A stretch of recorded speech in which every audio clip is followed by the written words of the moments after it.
What's up, family? Man, I'm gonna have a real heart-to-heart. I'm gonna bare my soul with you guys today, like normal. But today's gonna be a little more intimate. A few days ago, I was having a conversation with my younger kid's mom. And she didn't like the way the conversation was going. And out of her pain, out of her hurt, she said some of the cruelest and the most hateful, despicable things possible. To give you the background. In 2004, she left our marriage. She didn't want to be married any longer.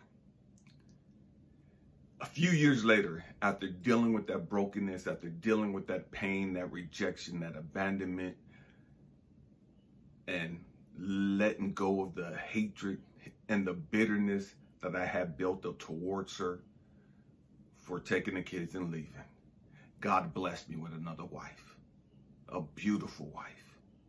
And this bothered my kid's mom. And before we got my late wife, before we got together, she was calling and texting and pleading, talking about, well, we had history and whoop, and I need to move out to Georgia to be with her and all this other foolishness. And it didn't go well for her. I got married. I'd already moved on because she had moved on in 2004.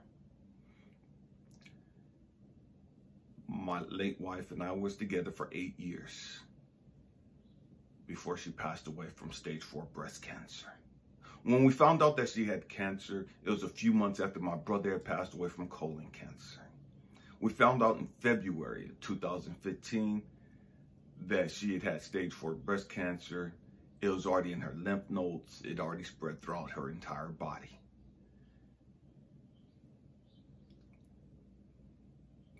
Luck, best case scenario, she had 6 months max to live. That's with chemotherapy, radiation, and then surgery. 6 months max. We decided that she wasn't going to do the surgery or the chemotherapy or any of that stuff because her life wouldn't be a good life going through the radiation, all that, if she was only going to live 6 months anyways, max. And so she decided, man, I'm just going to live. I'm going to be happy, and I'm just going to do what I do. If I'm going to die anyways, I'm going to do what I want to do. She changed her diet. She lived 10 months. 10 months afterwards. She passed away December 2015. After dealing with that brokenness, dealing with that loss, that hurt, that quote-unquote abandonment again, and finding myself alone. Stay with me, I'm going somewhere. Finding myself alone. Man, I hit rock bottom. I hit rock bottom. I wanted to die. I tried to die. I tried to commit suicide. I was done. But for whatever reason, God saw fit that, man, nope, it wasn't my time. There was still more stuff for me to do. And after healing and growing through all of that, God brought me another beautiful queen.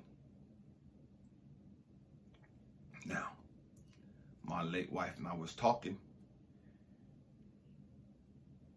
and the conversation didn't go the way she was hoping it would go. And so out of her hurt, out of her pain, because she's never remarried. She's never been happy. She's never found her king because she walked away from her king. Stay with me. And so although God has blessed me with 2 beautiful queens since that time frame, she's never found one.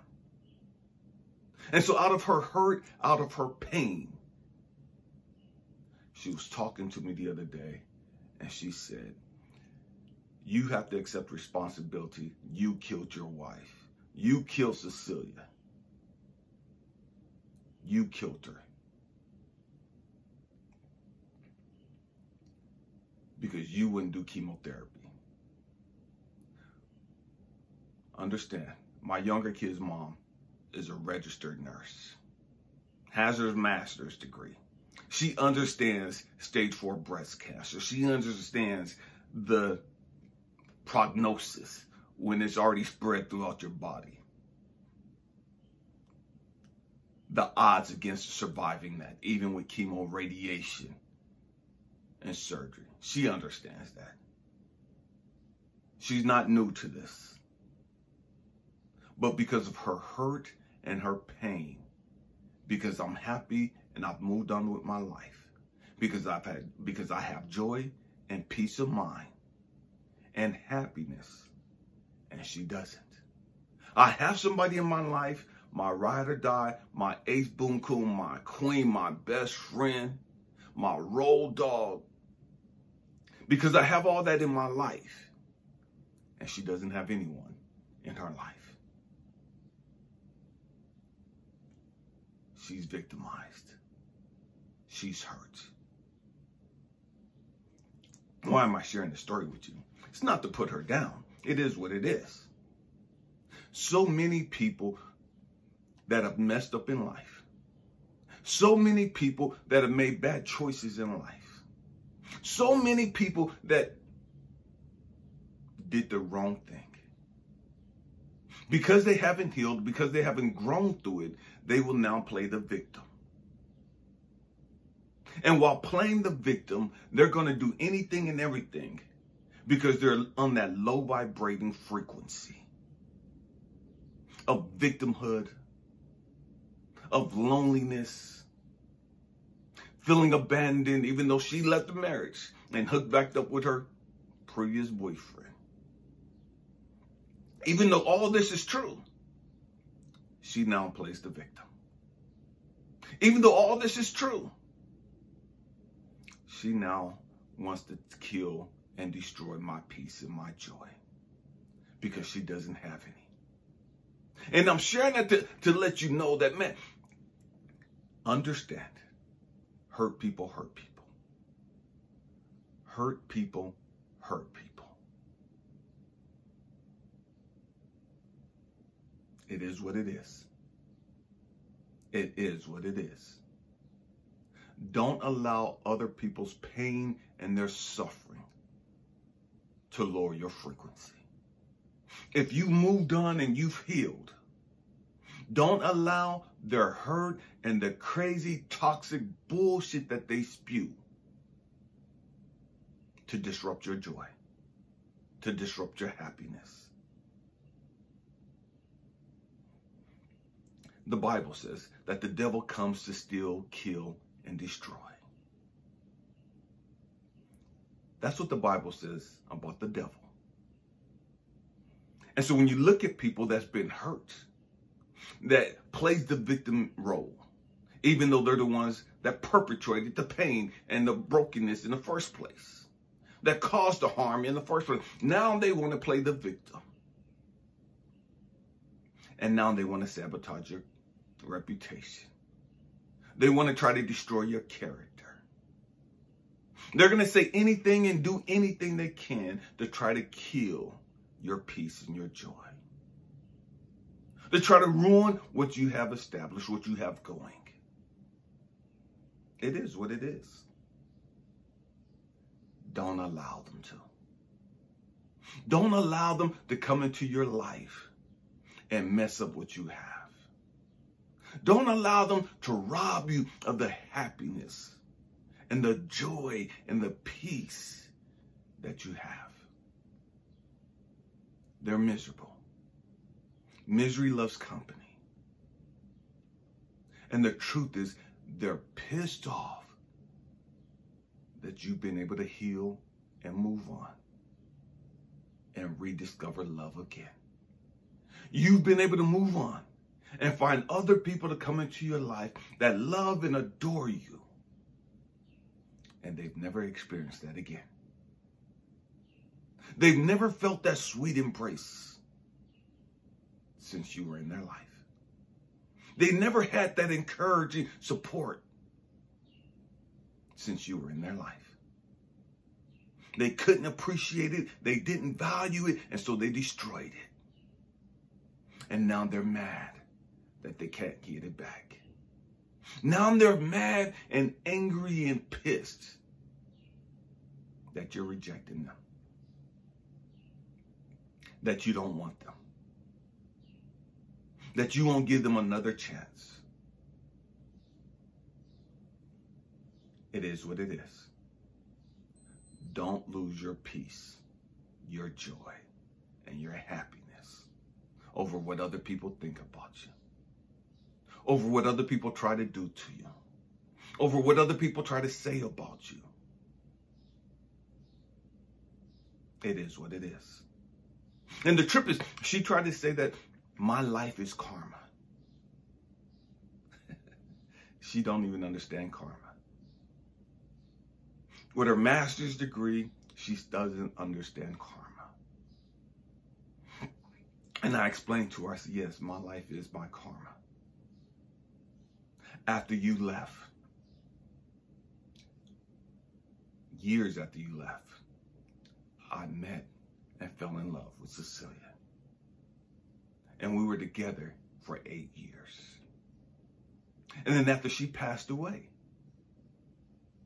after I healed and grew some more, God blessed me with the queen that I have. This is my karma. This is my karma. And I'm grateful and humbled that this is my karma. I take this as karma.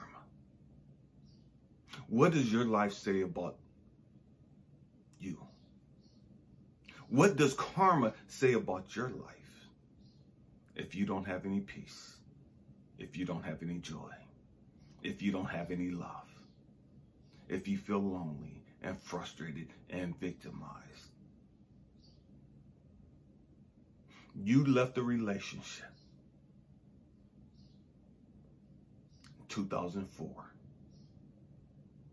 That's 19 years ago. And you still haven't experienced love in that time.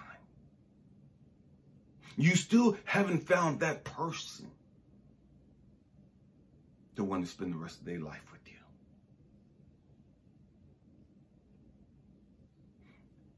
Not because you're not lovable. Not because you're not a great person. But because of karma. And because you refuse to grow up. And because you refuse to acknowledge what you've done. And to grow from it. And so 19 years later, you're still in the same situation.